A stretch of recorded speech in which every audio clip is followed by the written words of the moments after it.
2013 সালে ব্লগার রাজীব হত্যা সহ এখন পর্যন্ত 6 ব্লগার হত্যার প্রতিবাদ জানিয়ে বেলা 12টায় শাহবাগ থেকে 6টি প্রতীকী কফিন বহন করে মিছিল বের করে গণজাগরণ মঞ্চের নেতাকর্মীরা। স্বরাষ্ট্র মন্ত্রণালয়ের উদ্দেশ্যে রওনা হয়ে মিছিলটি প্রেস ক্লাবের সামনে এগিয়ে গেলে পুলিশি বাধার মুখে পড়ে।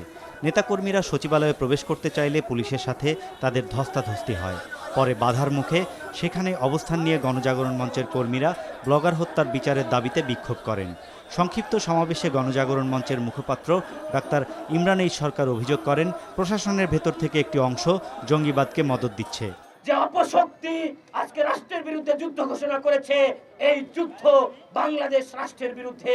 এই যুদ্ধে কোনো মিলিটারি পুলিশ কাউকে তারা ক্ষমা করবে না, কাউকে তারা ছাড় দেবে না। জঙ্গিদের ব্যাপারে সরকার উদার, সরকারের কোনো ব্যবস্থা নেই।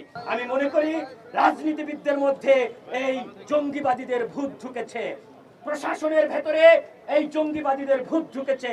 এই ভূত আগে তাড়াতে হবে, না হলে এদেশকে কোনোভাবেই জঙ্গিদের হাত থেকে, জামাত শিবিরের হাত থেকে রক্ষা করা সম্ভব হবে না। যে কোনো হত্যাকাণ্ডের পর সরকারের পক্ষ থেকে তাৎক্ষণিক বক্তব্য ও দায় চাপানোর প্রবণতা হত্যাকারীদের আরও উৎসাহিত করছে বলেও মন্তব্য করেন তিনি।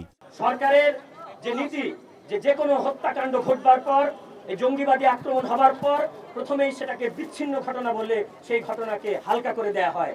এরপর আপনারা জানেন সেটা ডিনাই করা হয় কিংবা কারো উপর ডিসঅর্ডার করা হয়, কারো উপর দায় চাপানো হয়, এবং এই দায় চাপানোর মধ্য দিয়েই এই হত্যাকাণ্ডগুলোকে উৎসাহিত করা হচ্ছে। পরে গণজাগরণ মঞ্চের একটি প্রতিনিধি দল স্বরাষ্ট্র মন্ত্রণালয়ে স্মারকলিপি জমা দেন। হত্যার প্রতিবাদে শুক্রবার বিকেলে শাহবাগে অবস্থান নেবে গণজাগরণ মঞ্চ। সেখান থেকে পরবর্তী কর্মসূচি দেওয়া হবে বলে জানানো হয়েছে। Tamjid Suman, NTV news, Dhaka.